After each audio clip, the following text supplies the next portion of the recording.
Halo semua, kembali lagi bersama saya Johan di Jurnal Trading ID. Jadi pada kesempatan video kali ini kita akan membahas kembali untuk update dari pergerakan XAUUSD atau gold ini sendiri. Ya, seperti yang kita lihat ya, untuk gold ini ya kemarin dia sempat terjadi penurunan, kemudian dia sideways ya, cukup lama sideway-nya itu kalau kita perhatikan area sideway-nya itu di sini teman-teman, gitu ya. Nah ini dari 3365 ke 3371 aja gitu teman-teman, jadi nggak yang banyak movement ya gitu. Nah di pagi hari ini ya, mulai dari jam 8 pagi sampai saya rekam video ini jam 13.50 ya WIB, ini dia mengalami penurunan dan saat ini sudah ada di 3345.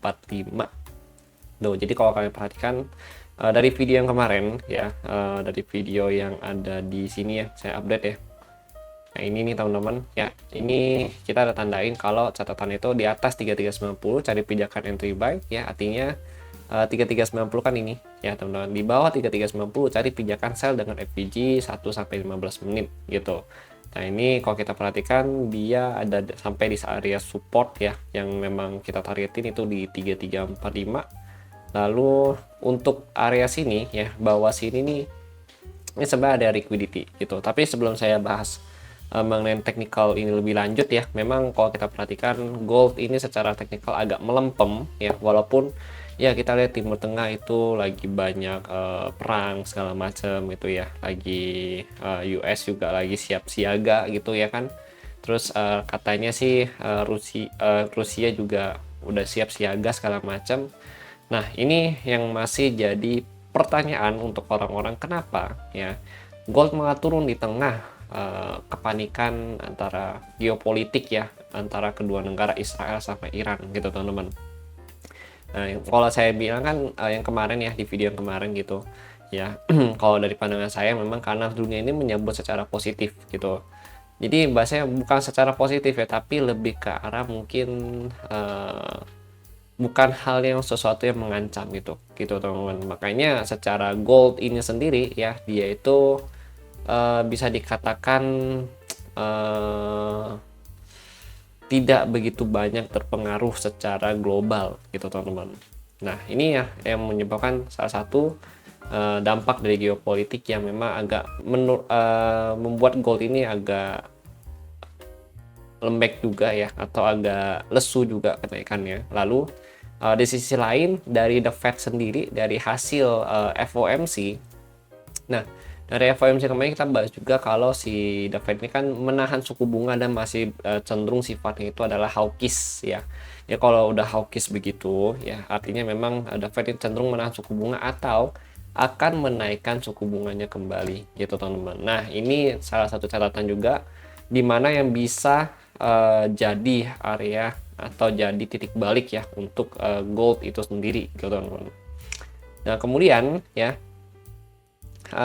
kita lanjut lagi. Nah ini kita mau bahas dulu mengenai open interest data ya. Jadi untuk OI data itu sudah saya update juga ya ke channel ya, channel utama publik ya Telegram. Teman-teman kalian bisa lihat untuk area hari ini open itu di 3369 ya, kita bulatkan jadi 3370 gitu. Nah di sini ada 3350 sebagai range terdekatnya dia, lalu ada 3335 ya, lalu ada lagi 3310 dan 3300 sebagai extremely ya untuk penurunan dia gitu. Nah di atas 3370 ini ada 32400, 3425 dan 3450 gitu teman-teman. Oke. Nah ini dari open interest data. Jadi kalau kita lihat memang di bawah ya di 3300 itu sudah cukup banyak yang ngantri. Ya sebenarnya 3320 ada juga nih kalau kita lihat ya. Cuma saya lupa tanda ini sini. Nah 3320 ini ada juga gitu. Jadi ini cukup banyak yang ngantri juga teman-teman. 3320, 3310 ya sama 3300 ya. Lalu lanjut lagi ya. Oke, ini untuk open interest data. Jadi overall datanya ini masih cenderung biris ya kalau dari OI data gitu. Biasnya. Nah, ini nih. Ya ini dia udah kena dan saat ini memang posisinya sudah breakout ya gitu. Nah, untuk hari ini kita mau cek news dulu ya. Jadi sebelum kita lanjut nih, kita mau cek news dulu itu di investing. Kalau kemarin kan memang market US libur ya, jadi memang nggak banyak movement yang signifikan gitu teman-teman. Kalau untuk hari ini juga ada Preferred Manufacturing Index ya, jadi nggak yang ada news banget sih untuk hari ini gitu, aman lah ya untuk news hari ini gitu. Oke, nyaman. Lalu lanjut lagi, kita mau bahas mengenai teknikal. Nah, untuk teknikal, ya karena dia sudah break di bawah 3345, ini kalau saya perhatikan memang dia ada potensi untuk lanjutan. Karena di sini posisinya ya dia masih ada liquidity ya. Liquidity yang belum di clear sama market nih, ada 1 2 3 4 ya. Ini bakal ada potensi di clear dulu sama dia, baru dia naik ya. Kalau in case dia memang ketahan dan belum bisa break di atas 3345 kembali gitu teman-teman. Tapi kalau dia ada 3345 ke atas, nah di sini ada area FVG ya, perlu kita perhatikan. Nah, ini bisa jadi zona entry kita. Nah, ini baru kebentuk nih zonanya. Oke, ini zona FVG 1 jam ya. Nah, itu di range harga 3360 3364,6. Nah, ini adalah area FVG ya. Area FVG ya. 1H gitu. Oke, ini bentuknya di sini ya untuk area FVG gitu. Dari mana? Kalau kalian perhatikan ya, untuk area FVG ini terbentuk dari 3 candle yang memang tersusun reject ya, atau 3 candle biris teman-teman. Ini 1 2 3 yang tengah-tengah inilah yang kita sebut sebagai fair value gapnya dari si market itu sendiri, dan ini kita manfaatkan untuk jadi entry point. Nah, kalau kita lihat lagi ya di bagian bawah sini ya, ini sebenarnya di 1 jam ini belum ada FVG. Cuma kalau kita turunin ke time frame kayak 30 menit ya, ini aku belum ada juga ya. 15 menit kita cek dulu ada nggak. 15 menit ini belum ada juga karena ini ada pun udah pakai ya.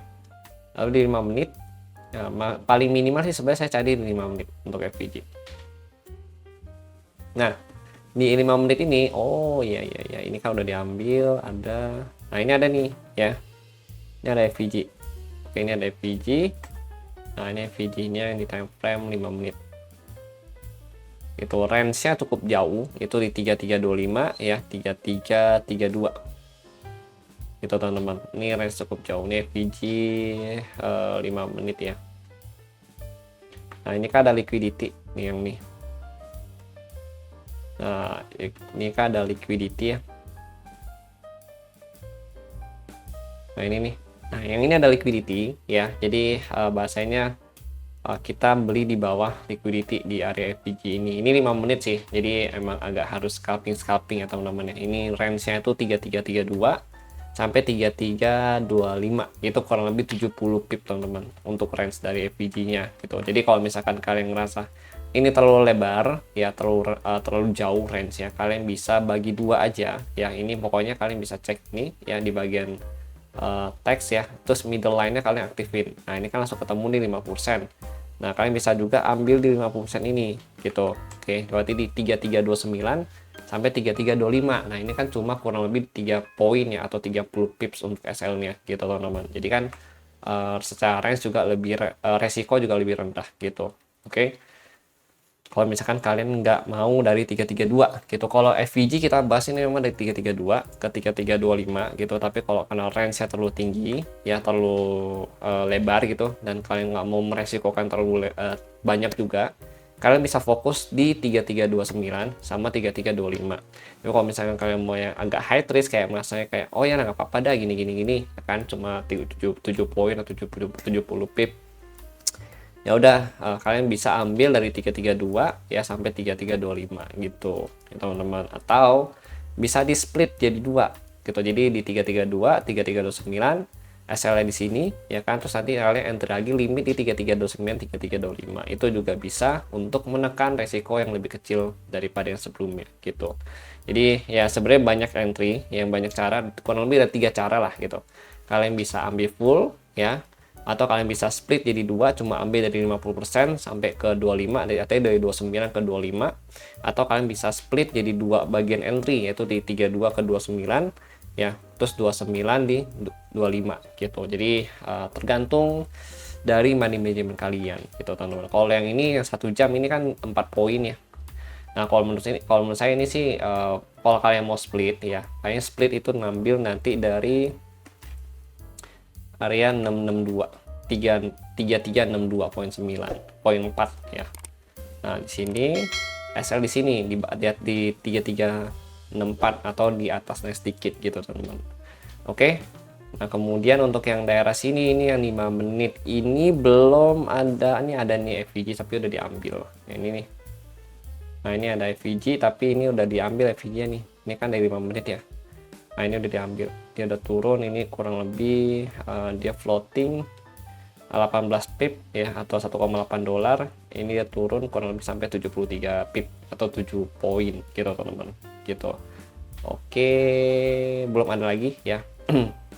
Oke sih ya, paling nanti itu yang saya ingatkan untuk kalian, ada dua zona atas bawah ya, tergantung nanti kita lihat marketnya mau gimana. Tapi saran saya karena memang udah mau hari Jumat, jadi jangan terlalu di hold terlalu lama dan juga jangan terlalu entry dengan risiko yang terlalu besar gitu, teman-teman. Oke, thank you untuk kalian yang sudah nonton and see you on the next video update.